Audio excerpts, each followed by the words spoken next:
What's up, optimizers, high performers, and unapologetic apex predators of the free market? Welcome back to the channel. If you're still sleeping 8 hours a night, chewing your food like a medieval peasant, and letting your gut microbiome just exist without micromanaging it via a spreadsheet, you are leaving literal millions on the table. You're practically a beta tester for your own life. A few days ago, I did the Sigma Male's Guide to Bankruptcy, a deep dive into how grinding so hard you forget to pay taxes isn't actually a viable business model. But today, we are going deeper. We are looking at the modern tech bro obsession with outsmarting death. Because it turns out, when you try to hack the human meat sack with the confidence of a Silicon Valley seed round CEO who just skimmed a Wikipedia article on telomeres, you don't actually achieve immortality. You just end up reinventing 18th century nautical diseases. This is the story of Chad Sterling, and this is the Alpha Biohacker's Guide to Accidentally Getting Scurvy. Let's dive in. Meet Chad. Chad is 28 years old, the founder of a B2P SaaS startup called Synergistic, which uses AI to disrupt something, nobody is quite sure, and he considers his own body to be a legacy operating system in desperate need of a firmware update. Chad doesn't have hobbies. He has protocols. He doesn't have a morning routine. He has a dopamine baseline recalibration sequence. And Chad's biggest enemy? Time. Specifically, the time wasted on basic human bodily functions. It all started with the realization during a productivity audit. Chad calculated that the average human spends roughly 47 minutes a day chewing their food. 47 minutes, Chad told his podcast audience of 114 people. That's over 12 days a year I'm just moving my jaw up and down like a ruminating cow. Chewing is a low ROI activity. It's an archaic bottleneck in the metabolic pipeline. We have the technology to bypass the mastication protocol entirely. So, Chad abandoned solid food. Regular groceries were for normies who didn't understand optimization. He transitioned entirely to a proprietary dietary supplement called Omni-Sludge Alpha. It was a gray, silty powder manufactured by a guy in Estonia who got banned from YouTube for claiming he could photosynthesize. Omni-Sludge cost $400 a tub. The marketing copy promised it contained bioavailable asteroid dust, quantum-aligned ashwagandha, and every macronutrient required to maintain peak neuroplasticity. Chad mixed it with room temperature smart water and drank it 3 times a day. He felt like a god. He bragged on Twitter that he hadn't engaged his masseter muscles in 3 weeks, claiming his jawline was now purely aesthetic, completely decoupled from functional necessity. He was saving so much time. He used those extra 40 minutes a day to stare at his crypto portfolio and practice aggressive blinking. But there was a slight issue with Omni-Sludge Alpha. In the manufacturer's rush to include ground-up elk antler and vibrational quartz, they had completely forgotten to include vitamin C, because, as it turns out, vitamin C is not a trendy new biohack.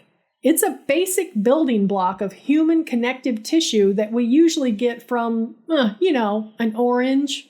6 months into the Omni-Sludge protocol, Chad was brushing his teeth with his ultrasonic blue light emitting Bluetooth connected toothbrush when he noticed something horrifying. His front incisor wiggled. He tapped it. It shifted. He checked his gums. They looked like raw hamburger meat. He felt a deep, aching fatigue in his bones. Bruises were appearing on his legs, shaped like the Dow Jones Industrial Average during a recession. Chad didn't panic. He rationalized. My body, he typed in his Notion journal, is evolving. It recognizes that I no longer require teeth to process Omni-Sludge. It is shedding its obsolete calcium structures to reallocate energy to my prefrontal cortex. I am becoming a post-mastication entity. He wasn't becoming a post-mastication entity. He was becoming a fucking 17th century British sailor. Chad had managed to contact scurvy, a disease historically reserved for pirates who had been trapped on a wooden galleon eating hardtack for 9 months, while living in a $6,000 a month loft next to a frigging Whole Foods. He was bleeding from the gums because he was too alpha to eat a lemon. But Chad couldn't focus on his wiggling teeth right now. He had bigger fish to fry, or rather bigger sludge to drink, because he had just discovered the ultimate hack for the most inefficient human process of all: sleep. Even with the 47 minutes saved from not chewing, Chad felt he wasn't grinding hard enough. He was still wasting a third of his life unconscious. 8 hours of sleep a night? That was for people who didn't want to disrupt the paradigm. Chad stumbled upon a concept in the deep, dark, hyper-masculine forums of the internet: the Uberman polyphasic sleep cycle. The premise is simple, and by simple, I mean biologically catastrophic. You do not sleep at night. Instead, you take a 20-minute nap exactly every 4 hours around the clock. This allegedly tricks your brain into instantly entering REM sleep, compressing a full night's rest into a highly efficient 2 hours a day. "I am taking back the night," Chad announced on LinkedIn. "While my competitors are comatose, I will be awake, synergizing." Day 1 of the Uberman protocol went surprisingly well. Chad was running on pure adrenaline and the misplaced confidence of a man who owns 3 different colors of the same turtleneck. Day 3 is when the psychological structural integrity began to fail.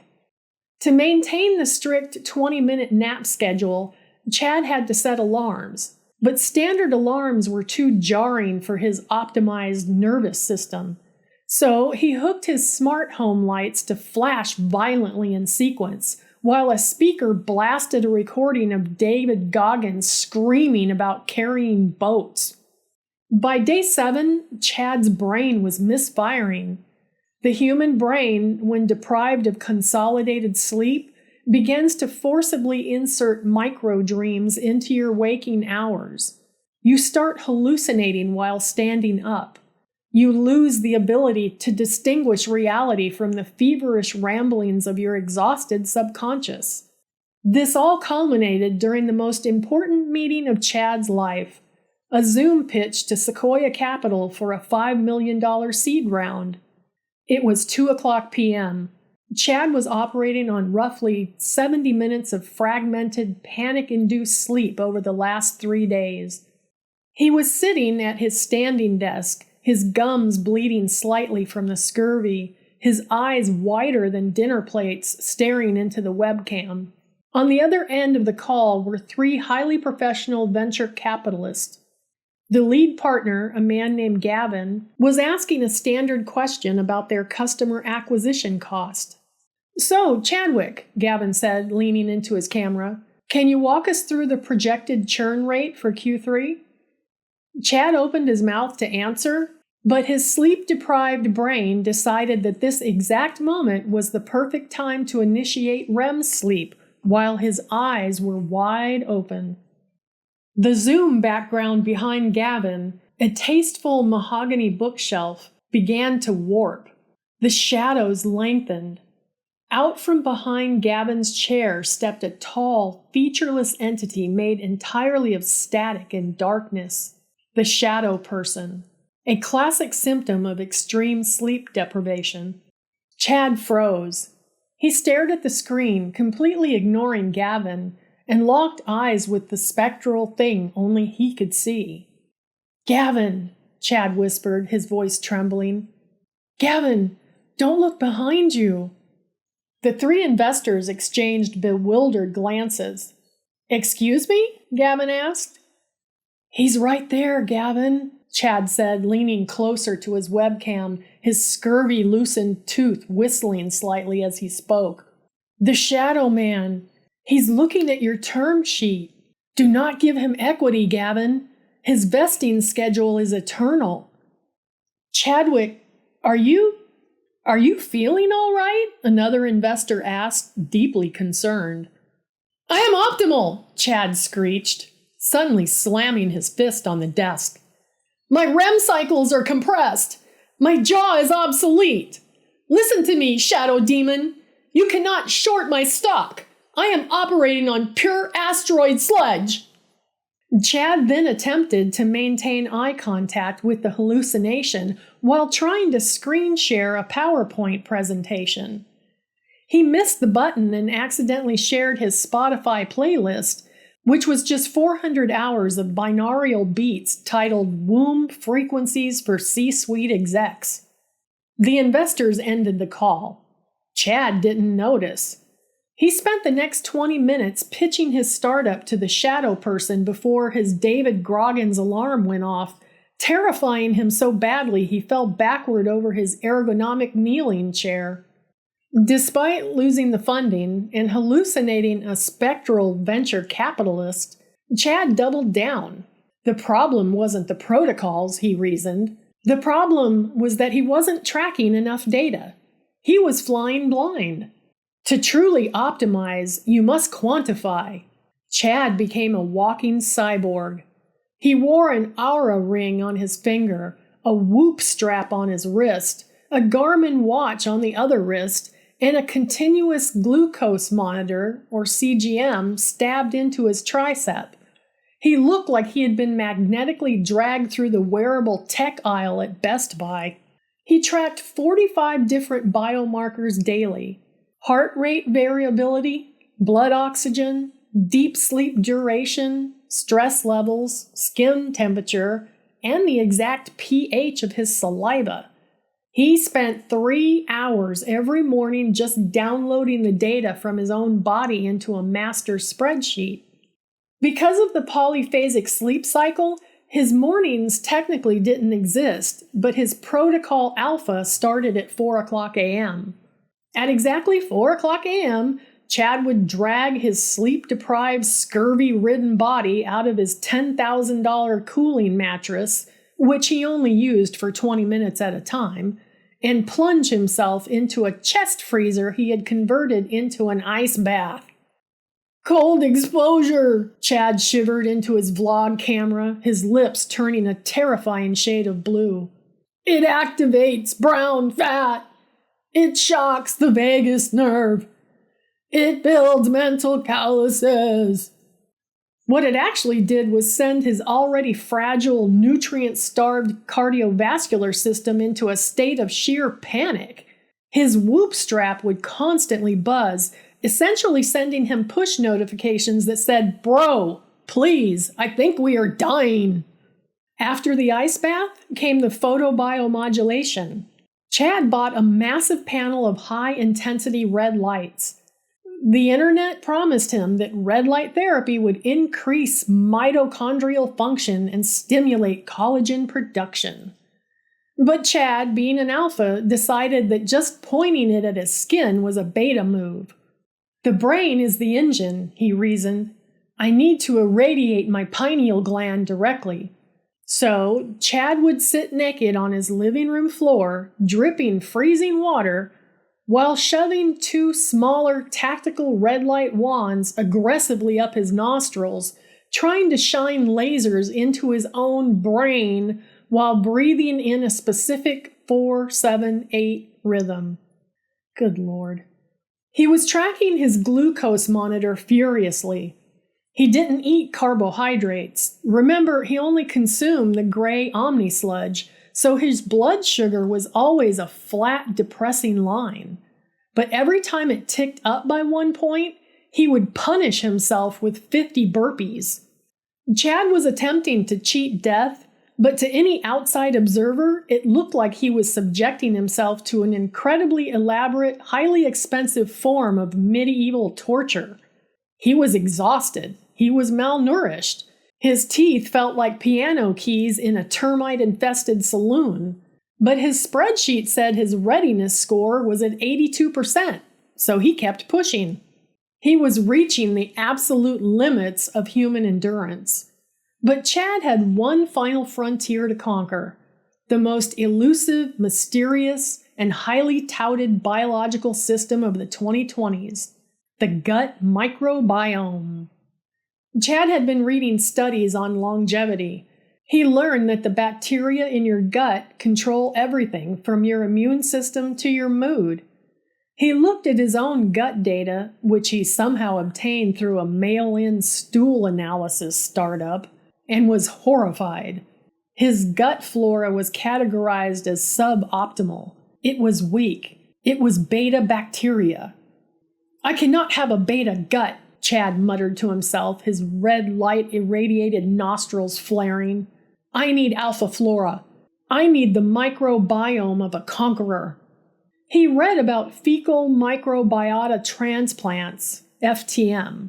In actual medicine, this is a highly regulated, thoroughly screened procedure used to treat severe, life-threatening intestinal infections by transferring healthy gut bacteria from a donor to a patient. In Chad's world, it was just another DIY biohack to boost his productivity by 2.4%. Chad needed a donor. He couldn't use a regular person. He needed peak human performance. He briefly considered asking a Kenyan marathon runner he followed on Instagram, but the logistics were a nightmare. So he settled for the next best thing. His roommate from college, Dave. Dave was a golden retriever of a human being. Dave ate nothing but Taco Bell, drank Mountain Dew, slept 9 hours a night on a futon, and had never been sick a day in his life. Dave's gut was a biological marvel, a fiery crucible that destroyed all pathogens through sheer exposure to synthetic cheese dust. Chad offered Dave $500 for a biological sample. Dave, thoroughly creeped out but needing rent money, complied in a Tupperware container. This is where the story shifts from a cautionary tale to a biological freaking crime scene. Our boy Chad, operating on 20 minutes of sleep, suffering from severe vitamin C deficiency, and running entirely on delusion, decided to perform the transplant himself. In his apartment. He took Dave's contribution. He put it in a brand new $600 Vitamix blender that he had purchased specifically for this purpose, and fully intended to return to Williams-Sonoma the next day. He added some sterile saline solution. He hit the puree button. The sound was terrible. The smell was a violation of the Geneva Conventions. Chad, tears streaming from his eyes, loaded the resulting slurry into a large medical-grade turkey baster he had bought off Amazon under the search term livestock enema kit. I will spare you the biomechanical logistics of the actual administration. Let us just say that Chad assumed the fetal position on his bathroom floor, applied the principles of fluid dynamics, and forcefully introduced Dave's Taco Bell-fueled microbiome into his own hypersterile Omni-Sludge-lined colon. The reaction was not optimal. It was not a synergy. It was a hostile biological takeover. Within 45 minutes, Chad's abdomen distended like he had swallowed a bowling ball. His body, which had not processed complex organic matter in 6 months, was suddenly violently introduced to the chaotic, battle-hardened bacteria of a man who regularly ate the Doritos Locos Tacos at 3 o'clock a.m. Chad's core temperature spiked. He began sweating profusely. His whoop strap lit up like a Christmas tree, screaming at him that his cardiovascular strain was equivalent to running a marathon while being chased by a bear. He tried to stand up. He immediately collapsed, his scurvy weakened knees giving out. He managed to crawl to his phone and dial 911, screaming into the receiver that his legacy systems were undergoing a catastrophic kernel panic. Chad woke up in a brightly lit room. It wasn't his smart lights. It was the fluorescent hum of the emergency room. He was hooked up to an IV. He felt a strange, alien sensation in his mouth. He moved his tongue. His teeth felt solid. A doctor walked in holding a clipboard. He looked at Chad with a mixture of profound medical fascination and deep, abiding pity. "Ah, Mr. Sterling, you're awake," the doctor said, pulling up a chair. "I am Dr. Ayres. I've been an ER physician for 20 years. I have seen people swallow light bulbs. I have seen men fight lawnmowers and lose. But you are a pioneer." Chad tried to speak, but his throat was dry. Is my microbiome optimized?" Dr. Ayres sighed, rubbing his temples. "Mr. Sterling, you came in here with a core temperature of 104 degrees, violently hallucinating about a shadow venture capitalist. When we ran your blood work, we found something remarkable. You have scurvy, actual historical scurvy. Your vitamin C levels were so low we had to double-check the machine to make sure it wasn't broken. We've been pumping absorbic acid into your veins for 6 hours. That's why your teeth aren't falling out anymore." Chad blinked. "Scurvy? But the Omni-Sludge is essentially flavored chalk," the doctor interrupted. "But the scurvy isn't why you're in the ICU. You're in the ICU because you gave yourself sepsis via a DIY fecal transplant using a kitchen blender." Chad looked down at his stomach. "I was trying to achieve longevity escape velocity." "You almost achieved standard mortality," Dr. Ayres said flatly. "Your gut was not beta, Mr. Sterling. It was empty. And then you introduced the intestinal flora of a man who apparently consumes pure sodium and fast food beef. Your immune system initiated a scorched earth protocol. You are incredibly lucky to be alive." The doctor stood up, placing a small orange sphere on Chad's bedside table. "I'm prescribing you a new protocol," the doctor said. "It's highly experimental. It's called eating a piece of fruit and going to sleep when it gets dark. Try it out. Let me know how the metrics look." Chad stared at the orange. It wasn't symmetrical. It didn't have a Bluetooth connection. It didn't promise to optimize his ATP production on a cellular level. It was just a piece of fruit. He reached out with a trembling hand, peeled a piece of the skin, and took a bite. It was sweet. It was acidic. It required him to chew. And for the first time in a year, his Whoop strap finally recorded a moment of actual, genuine peace. And that, ladies and gentlemen, is why you shouldn't try to hack millions of years of human evolution with a Vitamix and a turkey baster. Chad is doing better now, by the way. He still tracks his sleep, but he actually sleeps at night. And he's pivoted his startup from B2B SaaS to selling artisanal, locally sourced grapefruits. The moral of the story? Sometimes the ultimate alpha move is just admitting you're a human being who needs 8 hours of rest and a damn vegetable. If you enjoyed this absolute descent into biological madness, you know what to do. Smash that like button harder than Chad smashed his gums trying to chew that orange. Hit subscribe and ring the bell so you never miss an upload. And let me know down in the comments, what is the dumbest biohack you've ever seen someone try to pull off? Stay healthy, stay humble, and for the love of God, wash your blenders. I'll see you in the next one.